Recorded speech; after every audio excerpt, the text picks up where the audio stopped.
Hey guys, Tony Benson here with Wealth Builders HQ and creator of Patterns in a Flash. Going to do a quick review of the pattern of the week from last week. But before we do that, let's get the disclaimer out of the way. I'm not a registered broker-dealer investment advisor. I will not give you any recommendations or advice. Everything we do here is purely for educational purposes. If I do mention a trade, just assume that it is a paper trade or a practice trade. For regulatory reasons, we do not discuss funded trading. So we're going to take a look back at BK and Pinterest. And neither one of them hit this week. So, in fact, it's been kind of a scatter as far as all the patterns that have come up recently. But BK, we were looking at a pennant, an inverted pennant, if you will. It's a little weird because pennants, even though some places you'll see pennants are either upside or downside, typically you only see them in a bull market. But in a big drop like this, which you don't see a lot, we definitely have them. And we're looking for a downside move. If it broke to the downside, but it didn't, it broke up. So as of right now, pattern is gone. It will come off the list next week. So Bank of New York did not work out the way we expected it. It didn't even get us into the trade. So that's not a bad thing, right? If we don't get in the trade and we don't get stopped out, it doesn't cost us any money. So no harm, no foul. Pinterest, same thing.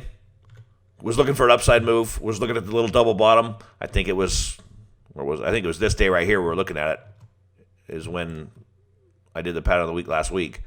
And, I was looking for it to possibly break to the upside and we had a double bottom, and it didn't happen. And then it got sucked down in the big news draft of, what was it, Wednesday, I think? Tuesday, with Snapchat came out and said that they were going to do horrible, and their whole model is stinking, and they're not doing well at all. So a ton of tech stocks, especially internet-related, those types of, that kind of industry or sector, whatever you want to call it, they all got just trashed. Everything did. Google, Amazon, even the big high flyers, the big names got hit too. So Pinterest got destroyed. Whether or not it bounces back up and does this, who knows? We did create a new low with massive volume. So I wouldn't be excited about the bullish side on Pinterest myself. A couple more to look at. Abbott Labs is kind of borderline. I left it on here just to take a peek at it again. We were looking for actually I moved this. This was originally way down here. Looking for a long-term head and shoulders play. And this is something that maybe, over the next 6 months to a year, it could play out.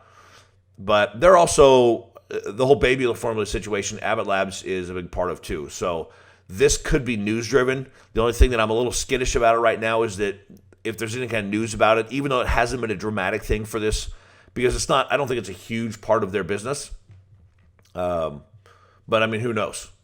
So unless there's a really clear, really beautiful pattern with Abbott, then I wouldn't be excited about it. That's the main reason I'm not excited. I don't care about the news part. It's just a thought in the back of the mind that there's a possibility of something like that happening. So if a really nice-looking pattern developed with this, I would take a smaller position. Okay, and that's just to mitigate the risk. If you know that there's a potential risk of a stock, if you know earnings is coming up, you shouldn't be in there. But if you do, then at least figure out how to mitigate it, right? In one way, just a side note, if you trade a few weeks before earnings and you can capture, let's say you put $1,000 into a trade and say you buy 5 contracts, and if you can get out 4 contracts and get your whole 1,000 or more back and then leave 1 contract there to hold over earnings, and then it moves big in the direction that your option is going, then obviously you just have a win. I did that at Home Depot this last earnings season, and it was beautiful, absolutely beautiful. I had got all my cash back from all the options. I left 1 there, and they were, I think, $10. Before earnings came out, and Home Depot got hammered, and I sold them for $24 the next morning, I think it was, if I remember the numbers right. So, and I'd already had all my cash out. I'd already gotten all my initial investment back, plus some profit. So I was already in a profitable position. So I got a huge, huge win of just tons of gravy, right? Anyway, just a thought. So Abbott's one of those, is as far as taking a trade, if this pattern played out or if another pattern shows up, I would take a little bit smaller position just because of that.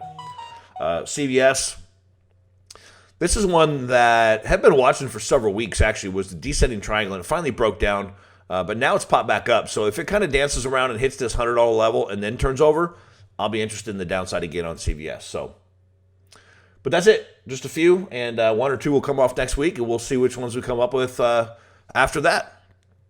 So before we go, just reminding you, if you're going to fail at just one thing, fail at quitting. God bless. Bye-bye. Folks, thanks for watching. I hope you enjoyed the training. Now, if you did, be sure to give us a thumbs up and go ahead and hit the subscribe button right over here. and hit the bell to keep up with all the latest trading content. And oh, did you know that we have a podcast?